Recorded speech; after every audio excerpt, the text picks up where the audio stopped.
vamos falar mais sobre a questão do vinho na Bíblia, tanto no Antigo quanto no Novo Testamento, porque na terça-feira passada nós já mostramos o quanto o álcool é prejudicial à saúde, ao corpo humano, ao nosso organismo. Então, de certa forma, já está explicado ou esclarecido que, mesmo moderadamente, é pecado, porque estaremos prejudicando o templo de Deus e a morada do Espírito Santo. Então, vamos analisar especificamente alguns textos bíblicos que falam a respeito do vinho para entendermos por que às vezes parece, se lermos algumas passagens bíblicas de uma forma superficial, às vezes até parece dar a entender que há uma liberação para o vinho. E se tratando de Bíblia, nós sabemos que antigamente mais era o vinho, dado como bebida alcoólica. Haviam outras bebidas que também tinham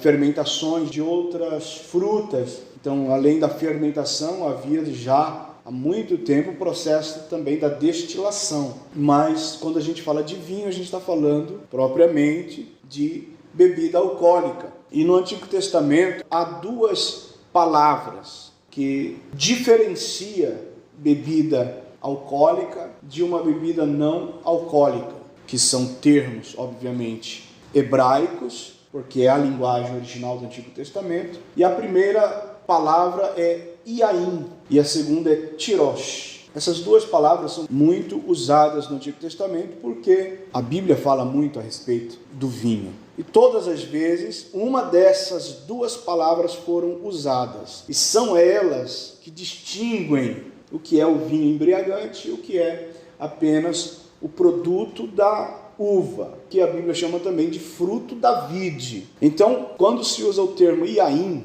está falando do vinho alcoólico, o vinho que era envelhecido e já se tornava, portanto, intoxicante. Então, há passagens bíblicas como Gênesis 14, 18, Levíticos 10, 9 e 23, 13. Esses termos estão dentro desses textos. E por mais que ali esteja escrito para nós na língua portuguesa vinho, fica claro pelo contexto que é um vinho embriagante, que é o vinho alcoólico. E quando pegamos o texto original, vamos nos deparar com o termo Iaim. E a palavra Tirosh, que é usada também em várias passagens, ela remete ao suco de uva. Às vezes, essa palavra Tirosh, por mais que ela represente o suco de uva, ela também podia representar um suco de uva já envelhecido e até intoxicante. Não no mesmo teor do Iaim, mas já intoxicante. Por quê? Porque o suco era muito produzido, em muita quantidade, ele era guardado. Então, inevitavelmente, ele começava a fermentar. Então, essa palavra, Tirosh, que era usada para designar o suco de uva fresco ou um vinho não tão envelhecido, mas já no processo de fermentação. Quando isso acontecia, quando era esse vinho, por exemplo, Gênesis 27, 37, Números 18, 12, Deuteronômio 12, 17, Juízes 9, 13, Provérbios 3, 10, Oséias 4, 11, tantas outras referências que usa essa palavra Tirosh, que o contexto nos mostra que não é um vinho embriagante, mas quando ele começava a entrar no processo de fermentação, já tinha algum teor alcoólico, era acrescentado água, certa porcentagem de água, dependendo da proporção do vinho, exatamente para inutilizar o álcool. Então, essas duas palavras, elas são muito importantes, porque entre o século II e o século III a.C., o Antigo Testamento, e é isso que é muito importante nós sabermos, porque que há toda essa confusão, ou dificuldade de se entender o que é uma coisa e outra. O Antigo Testamento ele foi traduzido para o grego. Pegaram o Antigo Testamento em hebraico e traduziram para o grego. Essa tradução hoje ela é conhecida como Septuaginta, chamada de Septuaginta porque foram 70 homens, 70 autoridades que traduziram essa obra a pedido do rei. Quando houve essa tradução, quando se pega o Antigo Testamento para se ler em grego, nós já não temos mais diferenciação de termos. Então entenda, enquanto é em hebraico, quando se lê originalmente, nós vamos ver a palavra Iaim, nós vamos ver a palavra Tirosh, e às vezes nós vamos ler um outro termo que é Shecar, que refere-se a qualquer coisa fermentada.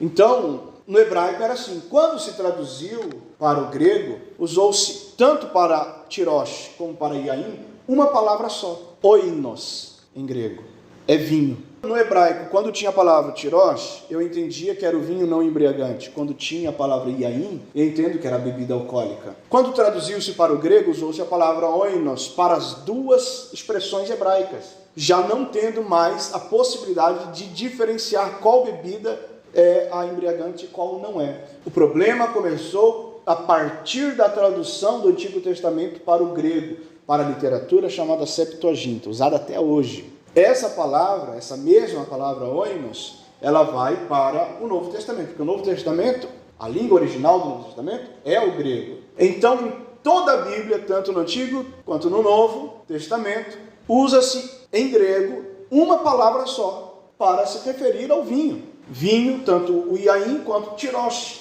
Elimina essas duas palavras, fica só o termo oinos em grego, é tudo vinho. Então parece que está sempre falando da mesma bebida. Então é complicado para algumas pessoas entenderem que é importante se observar o contexto. Como eu falei terça-feira passada, há 3 passagens bíblicas preferidas de quem defende o consumo da bebida alcoólica sendo moderado. Mas essas pessoas não conseguem observar o contexto dos textos que elas estão usando para basear os seus argumentos. E nós vamos analisar esses textos hoje. Então esses termos, os termos hebraicos foram vertidos a partir da Septuaginta em grego, e aí começou a dificuldade de distinguir a bebida alcoólica da bebida não alcoólica. Alguém deve perguntar, pastor, mas e aí, o que nós vamos fazer? Eu não sei o hebraico, eu não sei o grego, eu também não, eu só estudo. O que nós vamos fazer? Se a nossa Bíblia está na língua portuguesa, e para nós a palavra oinos significa literalmente vinho. Então quando eu leio vinho, eu não sei agora que vinho que está sendo falado.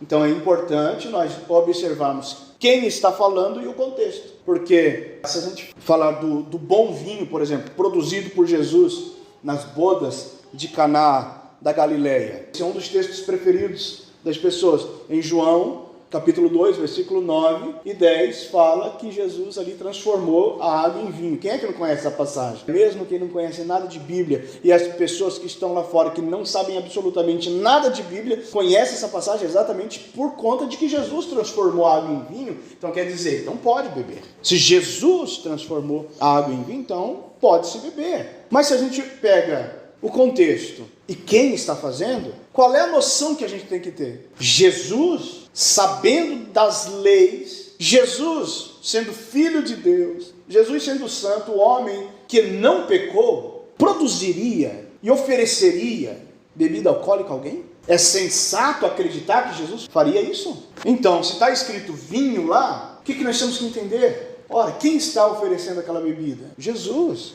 Então esse vinho é o alcoólico ou não é? É um pouquinho de sensatez nós precisamos ter. Falar, por exemplo, da passagem de Marcos 14, 23 ao 25, que fala da última ceia. O que eles tomavam na ceia? Jesus e os discípulos, eles faziam a ceia todo o primeiro dia da semana. Será que eles tomavam bebida alcoólica? Jesus e os discípulos. Só porque poderia estar escrito vinho, mesmo que estivesse escrito vinho, eu tenho que usar da sensatez, poderia ser em hebraico tirosh ou yain, o não embriagante ou o alcoólico. Tem distinção. A Bíblia distingue vinho de vinho. É que na tradução houve essa dificuldade. Então essa ambiguidade a gente vai ver pelo contexto. Vamos usar a sensatez. Eu trouxe o Data Show para mostrar para os irmãos, para dar alguns exemplos aos irmãos do que eu estou falando. Exemplo prático.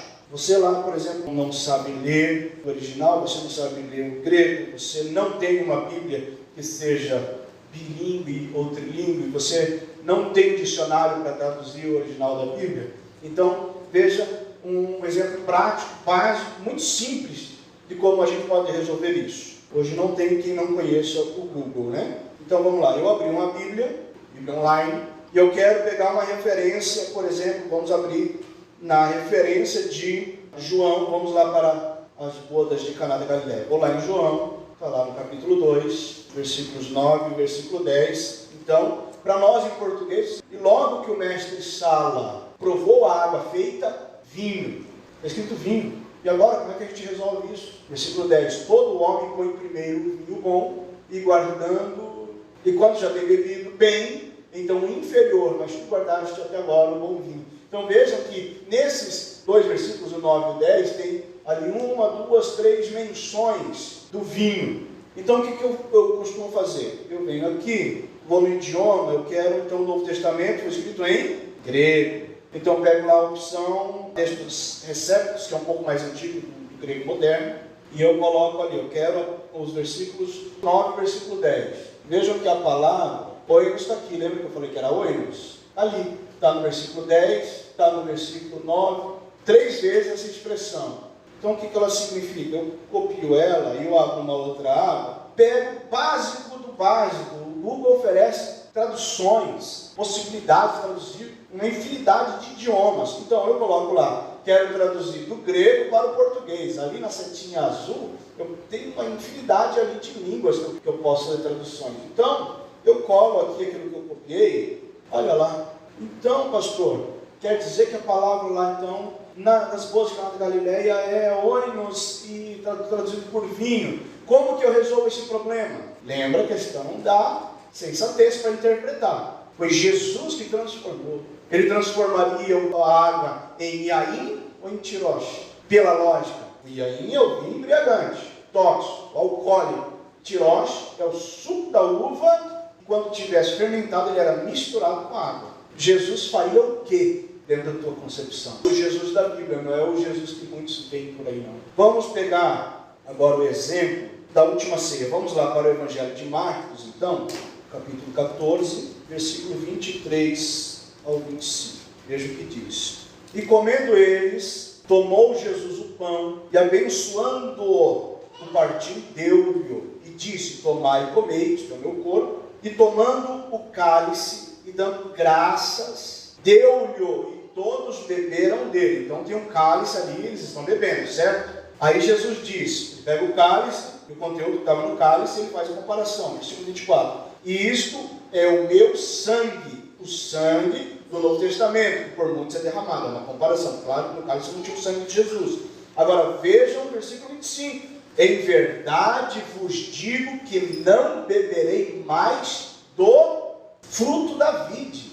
O que seria o fruto da vide? Para quem defende que o produto extraído da uva é o vinho, seria então, dentro do entendimento dessas pessoas, que a única fruta, quando você espreme, não sai o suco da fruta, sai vinho. Qualquer outra fruta que você espremer, vai sair o suco da fruta. Mas a uva, se você espremer, sai vinho. É a única. Estão entendendo? Que as pessoas entendem o que elas querem entender, mas não leem a Bíblia. Está escrito o quê? Fruto da vide. Então veja, vamos lá. Vamos pegar o versículo 25 aqui em grego. É o que está escrito aqui. Ó, vou copiar. Genimatos, diz um pelo grego. Então vamos ver como o Google traduz. Fruto da vide em português. Em grego, genimatos, tisampelo. Descendência da videira. Você entende como descendência da videira o vinho? Não dá. A sua descendência tem que ser seu filho. Não é natural? É coisa lógica de se entender. Esse Jesus, que está tomando a última ceia, os seus discípulos. Em português está escrito fruto da vide. Nem no original é oinos, não é vinho. O original é genimatos, descendência, fruto. Nem no grego é oinos, para realmente não ficar dúvida nenhuma que vinho era aquele. Então esse Jesus que está tomando essa última ceia com os discípulos e diz, olha, vocês não vão beber mais do fruto da vide. Que eu entendo então, tem que ser o suco do fruto que a vide dá. Ora, esse Jesus que na última ceia disse, vocês não beberão mais, quer dizer que todas as ceias eles bebiam disso, do fruto da vide. Será que lá em Caná da Galileia esse Jesus faria o vinho embriagante? Temos que contextualizar os textos, já que para nós há uma dificuldade então de tradução. Por quê? Por exemplo, essa passagem da última ceia, que foi registrada tanto por Marcos, tanto por Mateus, quanto por Lucas. Então, dos 4 evangelistas, 3 registraram. E nenhum dos 3 usou a palavra vinho. Nenhum dos 3 usou a palavra oinos no original. Todos usaram a expressão genimatos, porque de fato não era vinho. Se houvesse a possibilidade de ser vinho, jamais eles usariam a expressão geimatos. Eles usariam a palavra oinos. E aí ficaria a critério de quem quisesse entender e traduzir para saber que seria a bebida que Jesus ofereceu aos seus discípulos. Mas nem Mateus, nem Marcos e Lucas, nenhum dos três usaram a palavra oinos para se referir à última ceia. Porque o vinho, e quando nós precisamos nos deparar com o fruto da videira, eles querem colocar a palavra vinho, então eu posso entender que o vinho não fermentado, o tirosh, é o único que pode ser traduzido por fruto da vide. Então pode chamar de vinho, mas desde que seja o vinho não alcoólico. O fruto da vide, a fruta espremida, que pode ser guardada por um tempo, até que não alcance um teor alcoólico. Quando começar a fermentar, acrescenta-se água. Então o vinho não fermentado é o único fruto da vide, verdadeiramente natural. O suco natural de uva tem cerca de 20% de açúcar e absolutamente nada de álcool. Isso é o fruto da vide. Vinho não é fruto da vide. Vinho é fruto da manipulação humana. Aí Jesus instituiu a ceia e eles estavam celebrando a ceia exatamente como diz o texto bíblico, lembra? Vamos falar de contextualização. Eles estavam celebrando a última ceia, onde Jesus diz: vocês não vão mais beber da descendência da videira, do fruto da vide. Então eles estavam celebrando aquela ceia exatamente na época da Páscoa, porque dali era a última ceia, e naquela semana da Páscoa era a última semana de Jesus, e ele ia ser sacrificado como cordeiro pascal. Você pode abrir a sua Bíblia agora, vamos para o Antigo Testamento, no livro do Êxodo, capítulo 12. Jesus vai celebrar a última ceia exatamente na época da Páscoa. E qual é a ordenança para a Páscoa? Então, Êxodo, capítulo 12, vamos ver a partir do versículo 14. Lembrando que o capítulo 12, versículo 1, para nós entendermos quem está falando a quem. E falou o Senhor a Moisés e a Arão. Então quem está falando? Deus. Deus está falando o que nós vamos ler agora. Ele está falando a Moisés e Arão, e Moisés e Arão passaram para o povo. Então o que Deus está dizendo? Lá no versículo 14, e este dia vos será por memória, e celebrá-lo-eis por festa ao Senhor. Nas vossas gerações o celebrareis por estatuto perpétuo. É uma lei imutável. Se fosse dentro da nossa Constituição, isso é chamado de causa pétrea. Essa lei não pode mudar. É estatuto perpétuo. Então, se é estatuto perpétuo, Deus está falando isso aqui para Moisés, e ia falar 4.000 anos depois a mesma coisa quando Jesus vai celebrar a Páscoa. Celebrar a Santa Ceia com seus discípulos na época da Páscoa. O estatuto é o mesmo, não mudou. Versículo 15. 7 dias comereis pães asmos, ao primeiro dia tirareis o fermento das vossas casas. Porque qualquer que comer pão levedado, desde o primeiro até o 7º dia, aquela alma será cortada de Israel. E ao primeiro dia haverá santa convocação. Também ao 7º dia tereis santa convocação. Nenhuma obra se fará neles, senão o que cada alma houver de comer. E isso somente aprontareis para vós. Guardai, pois, a festa dos pães asmos, porque naquele mesmo dia tirei vossos exércitos da terra do Egito, pelo que guardareis este dia nas vossas gerações por estatuto perpétuo. No primeiro mês, aos 14 dias do mês, à tarde, comereis pães asmos. Pães asmos eram os pães sem fermentos. Até 21 do mês, à tarde. Por 7 dias não se ache nenhum fermento nas vossas casas, porque qualquer que comer pão levedado, aquela alma será cortada da congregação de Israel. Assim, o estrangeiro como o natural da terra. Nenhuma coisa levedada comereis. Em todas as vossas habitações comereis pães asmos. Esta era a instituição da Páscoa. Durante 7 dias, os judeus não podiam comer pão fermentado e nada que fosse levedado, como é o vinho. Eles seriam cortados de Israel, extirpados da nação. E o estatuto é perpétuo. Então Jesus chegaria na época da Páscoa e ofereceria aos seus discípulos bebida fermentada, sendo que exatamente naqueles 7 dias era para extirpar todo fermento que tivesse na casa. Nada fermentado, nada levedado. É uma questão de querer entender ou não, de bom senso ou não. Tem pessoas que defendem que a bebida é fermentada. A Bíblia permite beber moderadamente, só condena a embriaguez. Mas se a gente observar as propriedades do álcool e seu efeito no organismo, nós vamos ver que a Bíblia não precisa dizer literalmente de alguma coisa que hoje a gente sabe que só traz prejuízo. Como hoje autoridades médicas dizem, o álcool só tem um objetivo no corpo: destruir o coração e o cérebro. Não é a Bíblia que está dizendo, é a autoridade médica. Então é só questão de que as pessoas não estão tendo disposição em renunciar concupiscências carnais. É questão de que a carne está falando alto e as pessoas não querem dar o braço a torcer. Jesus, por acaso, iria infringir alguma lei? Se nós pegarmos, por exemplo, capítulo 2 de Abacuque, está havendo aqui um juízo. Há alguns ais de Deus. E um dos ais de Deus aqui, dentre vários que há no capítulo 2 de Abacuque, vejam que diz o versículo 15 e o versículo 16. Ai daquele que dá de beber ao seu companheiro. Deus está falando isso ao profeta Abacuque. Ai daquele que dá de beber ao seu companheiro. Então o que a gente tem que entender aqui? Jesus daria de beber a alguém? Sabendo de tudo isso, sendo quem ele era? Olha só, tu que lhe chegas o teu odre e o embebedas para ver a sua nudez, ou seja, quem dá bebida a alguém, serás farto de ignomínia em lugar de honra. Bebe tu também e sê como um incircunciso. Aqui está dizendo que quem bebe é comparado ao incircunciso, ou seja, não faz parte do povo de Deus. O cálice da mão direita do Senhor se voltará sobre ti, e vômito ignominioso cairá sobre a tua glória.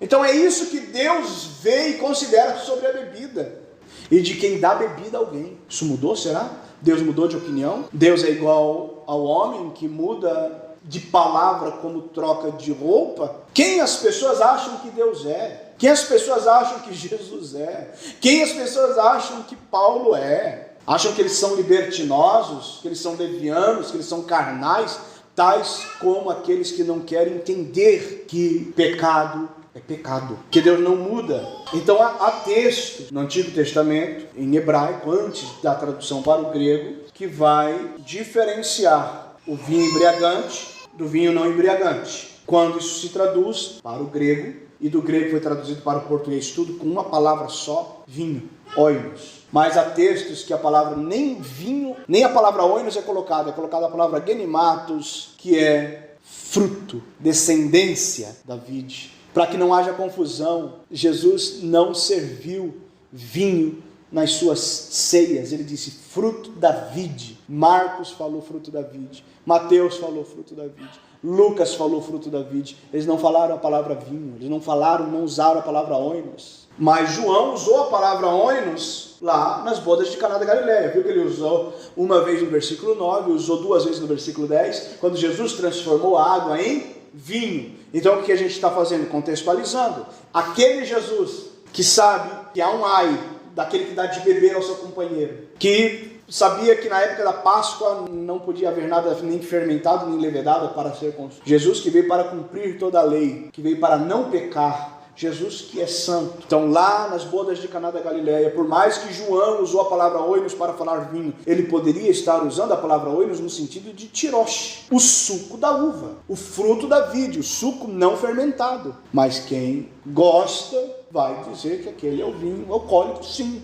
porque só quer pegar aquilo ali. Aí forma uma bolha, fica dentro dessa bolha e não aceita mais nada. Mas as pessoas não querem estudar, as pessoas querem ler e entender do jeito que querem. Querem entender de uma forma conivente. Então você estuda a Bíblia, você precisa pegar os textos que falam a respeito, porque alguns textos-chave a gente consegue ter um entendimento do que realmente a Bíblia está ensinando. A gente faz uma dissecação de alguns textos e é suficiente. Então, se a gente pegar 1 Timóteo, eu gostaria que você conferisse, porque esse aqui é um dos textos preferidos também de quem defende a bebida com moderação. 1 Timóteo, porque nós estamos falando agora de Paulo, segunda maior autoridade bíblica depois de Jesus. Ele vai aconselhar em 1 Timóteo, capítulo 5, versículo 23. Não bebas mais água só. Paulo está falando com Timóteo. Timóteo é filho na fé de Paulo. Mas usa um pouco de vinho. Então um pouco de vinho pode. Para quem defende a coisa, pronto, isso aqui já basta. Aí ele vai dizer, por que ele está aconselhando isso? Por causa do teu estômago e das tuas frequentes enfermidades. Ao que vai ter gente doente do estômago para poder tomar um pouquinho dele. A palavra que Paulo usou aqui é oinos, é vinho, não é fruto da vide. Só que nós vimos no começo do estudo que oinos se tornou todo tipo de vinho. Tanto o tirosh quanto o iaim. Tanto não alcoólico quanto o alcoólico. Ficou tudo uma coisa só. Mas não é o correto, porque a Bíblia faz distinção de uma coisa e de outra. Foi o homem que pegou dois termos distintos e colocou dentro de um só, que agora pode significar qualquer coisa. Então o que a gente vai fazer? Usar a contextualização. Paulo era um homem carnal? Paulo era um homem leviano? Paulo deu muitas provas da sua conversão. Paulo deu a sua vida em prol da causa. Não tinha medo de morrer pela causa do evangelho. Esse homem era um homem convertido, crente em Jesus. Ele disse, tudo que eu tinha eu considero como esterco. Para mim tudo agora é Cristo. Jesus é tudo. O assunto do ministério de Paulo era Cristo. E ele disse, sede meus imitadores como eu sou de Cristo. Então ele estava imitando Cristo. E será então que esse homem espiritual, que recebeu tremendas revelações de Deus que nenhum outro apóstolo recebeu, chamado por Jesus de uma forma pessoal, imitador de Jesus, quando ele diz para Timóteo, toma um pouco de vinho com água, de que vinho que Paulo estaria falando? Do tirosh ou do iaim? Aqui a palavra é oinos, então é vinho. Ele não usou a palavra fruto da vide, ele está falando vinho. O tirosh, o vinho não embriagante, ou aquele que poderia estar num início de um processo de fermentação, podendo então ter algum teor alcoólico, que era para fazer com esse vinho água, enfraquece ele. Mas eram casos específicos, casos pontuais. Paulo, o imitador de Cristo, ofereceria qual tipo de bebida para o seu filho na fé? O vinho embriagante, meus irmãos? O que o bom senso, o que essa contextualização nos ensina? Ele correria o risco de oferecer para um filho na fé uma bebida que poderia causar dependência, que foi o que nós falamos terça-feira passada. Toda embriaguez começa com a primeira dose. Toda embriaguez começa com a moderação. Então, obviamente, por mais que a palavra no original aqui é oinos, é vinho, mas eu tenho que entender que esse oinos, ele pode ser também o tirosh, e não apenas o iaim. Depende do contexto, depende de quem está falando. Quando ele fala, por exemplo, lá em Efésios 5, 17 e 18, quando ele fala, não vos embriagueis com vinho. Então ele já está falando do vinho embriagante. Então ali ele está fazendo menção do iaim. Por mais que a palavra ali é oinos, mas já está falando, não vos embriagueis com o vinho. Está falando do vinho alcoólico. O contexto vai nos mostrar. Agora eu encerro falando da terceira passagem preferida dos que defendem o beber com moderação. Vamos lá, Provérbios, capítulo 31, 6 e 7. Dai bebida forte aos que perecem e o vinho aos amargosos de espírito, para que bebam e se esqueçam da sua pobreza e do seu trabalho, não se lembrem mais. Olha só o conselho da Bíblia. Olha o conselho da Bíblia. Dai bebida forte. Bebida forte que pode ser tanto o vinho ou qualquer outra bebida que pudesse ser fermentada ou destiladas. É que o vinho era mais comum. Tinha uma terceira palavra que é a palavra secar. Então era qualquer bebida forte, qualquer bebida fermentada ou destilada. Então aqui ele coloca, dai bebida forte aos que perecem, e o vinho aos amargosos de espírito, para que bebam e se esqueçam da sua pobreza e do seu trabalho, não se lembrem mais. Quem defende o consumo da bebida, mesmo que seja moderada, pega esses dois versículos e apaga todos os outros. O capítulo 31 de Provérbios tem 31 versículos, não tem dois. Então é desonesto pegar um versículo e tirar ele do contexto e entender como se quer. Porque se eu ler só o versículo 6, a Bíblia está autorizando dar bebida forte a alguém. A Bíblia está aconselhando a dar vinho a alguém. A quem? Aos amargosos de espírito, aos que perecem. Se eu tirar ele do contexto, eu vou entender assim. Mas não é assim. Aqui não está sendo autorizado, Deus não está endossando o dar bebida alcoólica, nem o consumir bebida alcoólica. Só se a gente, assim, numa primeira olhada superficial, e ler só esses textos, nós vamos entender isso. Que nem a passagem de Paulo falando a Timóteo, toma um pouco de vinho. Pronto, não tem mais nada escrito no capítulo, só isso. Parece que é isso que está dizendo o texto, mas não é. É uma conclusão errada, porque o texto não é só isso. O texto é inserido numa série de conselhos que foram dados ao rei Lemuel, versículo 1, pela sua mãe.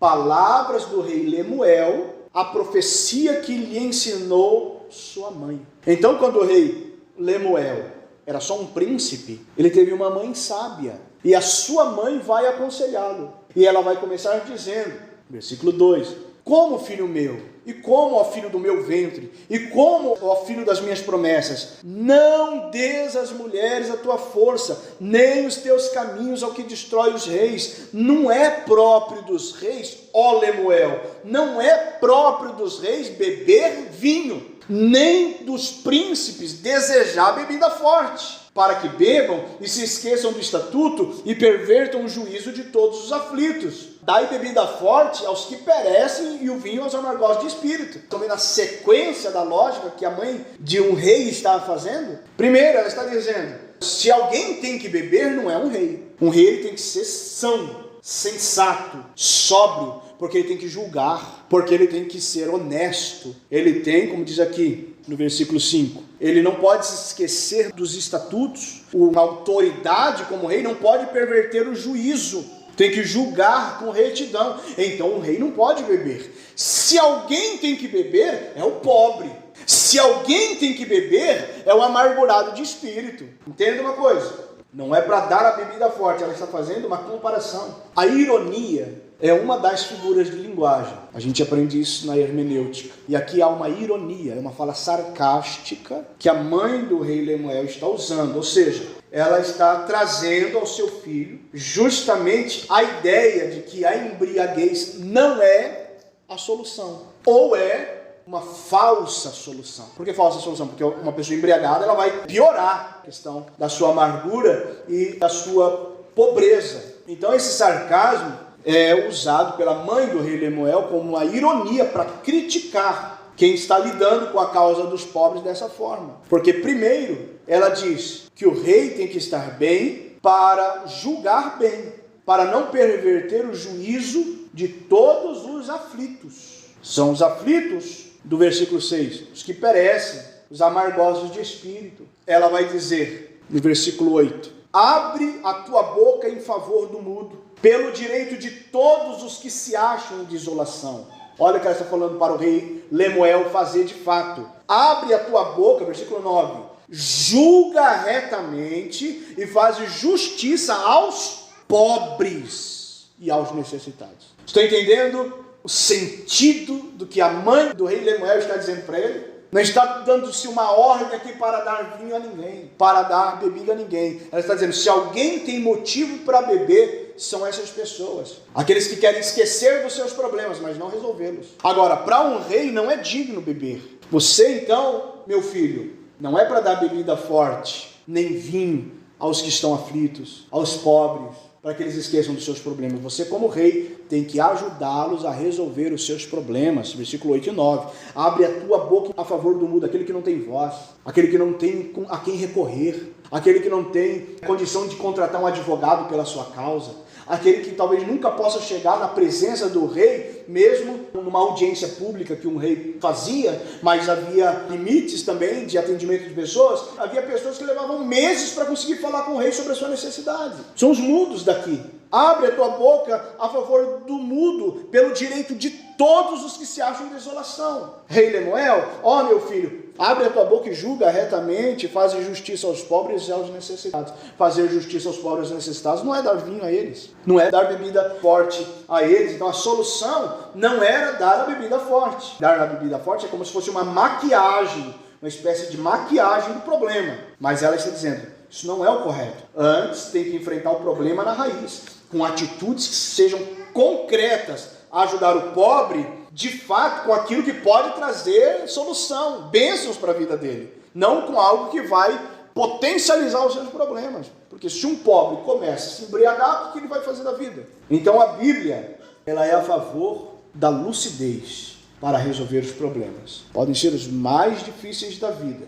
A Bíblia é a favor de que nós tenhamos lucidez, que encaremos as coisas de frente, que nós consideremos as nossas realidades A Bíblia não é a favor do álcool, como se fosse uma via para esquecer momentaneamente esses problemas, essas questões que nos afligem. Então, se aqui, por exemplo, está dizendo, se fosse para dar bebidas fortes aos que perecem e o vinho aos amargosos de espírito, para que eles tenham um pouco de alívio, ora, o que vamos fazer com uma pessoa que está disposta a estar com a igreja 24 horas por dia, exatamente para consolar o Espírito Santo de Deus? Quando tivermos aflitos e atribulados, então, como diz o versículo 6, vamos beber, porque vamos esquecer momentaneamente. Então, para que serve o Espírito Santo, se ele é consolador?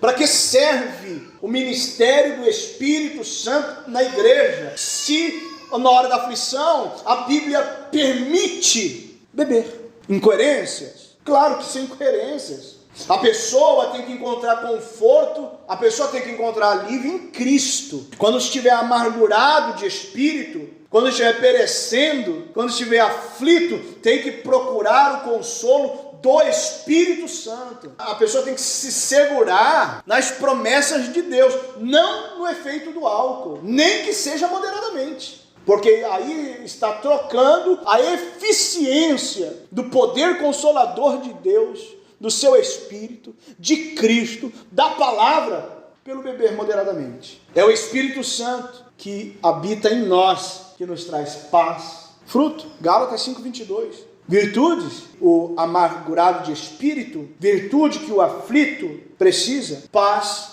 alegria, está lá em Gálatas 5:22, o Espírito Santo dá, não precisa do álcool, não precisa de droga, de entorpecente nenhum. É o Espírito Santo que nos dá mansidão, que nos ajuda a controlar a nossa impetuosidade, o nosso desespero. É em Deus, não é no álcool, não é na droga. Há pessoas que dizem que precisa fumar para se acalmar. Então, a pessoa escolhe no que ou em quem ela será dependente. Eu prefiro ser dependente de Cristo. Eu escolho ser dependente do Espírito Santo. Eu escolho encontrar alívio e consolo em Deus e na sua palavra. É uma questão de escolha, mas que de fato nós vemos claramente que esses textos que se usam como argumentos para apenas alimentar uma concupiscência, achando que a Bíblia ela é conivente com o pecadinho, não. Vimos que esses textos não endossam o consumo da bebida alcoólica, nem que seja moderadamente, porque Jesus não transformou água em vinho. Por mais que a palavra ali era oinos, Jesus não bebeu vinho com seus discípulos, o vinho alcoólico. Paulo não ofereceria vinho embriagante ao seu filho na fé. Isso é incoerência, isso é desonestidade, até mesmo intelectual, achar que Jesus infringiria uma lei, sendo que ele morreu sem pecado. Achar que Paulo, um homem convertido a Cristo, não que fosse perfeito, mas que ele disse, sou imitador de Cristo, e provou isso não pelo discurso, mas porque deu a sua vida pela causa, ou seja, de fato se converteu, jamais ele ofereceria ao seu filho na fé um vinho embriagante. E aqui nós vemos que conselhos da mãe do rei Lemuel não é para dar a bebida, é uma ironia. Ela explica tanto antes quanto depois qual é a verdadeira postura de um rei. Então que Deus nos ajude a cada dia mais compreender a sua palavra.